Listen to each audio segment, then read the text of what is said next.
Alice and Bob are playing a game of tic-tac-toe. Alice chooses X while Bob chooses O. We do not know who goes first, however, we do know two assumptions. Firstly, if Alice has two X's in a row and it's her chance, she will make the winning move by completing three X's. Secondly, if Alice has two X's in a row and it's Bob's chance, he will make his move in a cell so as to obstruct Alice's win and stop Alice from winning. Whatever I've mentioned applies to Bob as well. If after a few moves the state of the board is as shown, you have to find out who will win the game. For instance, if the state of Alice's moves on the board is like this, Alice will make the winning move in the third cell. If the state of Alice's move is as shown and it's Bob's turn, Bob will prevent Alice's win by playing in the third cell. You have to find out who will win the game.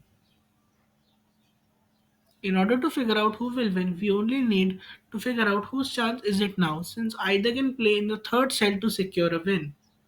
Let's analyze Bob's move one by one and find out some order in which he played these moves. Let's suppose that the move in the center is Bob's third move. Then the board after Bob's two moves would look something like this. Here I have purposefully omitted Alice's moves since we are concerned only about Bob for the time being.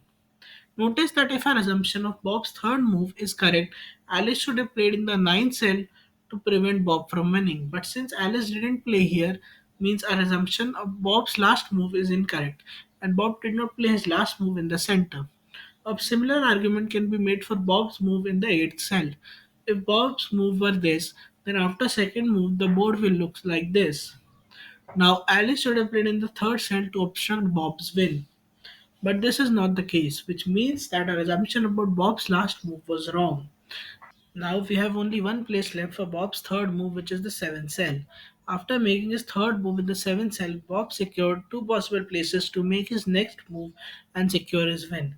If Alice were playing after Bob, she would have played in one of these cells, but since this is not the case, we can infer that Alice plays a move before Bob. Now, since Alice plays first and in the current state both players have played equal chances, it means that it is Alice's turn now, and she can play in the third cell and win the game. So the winner is Alice.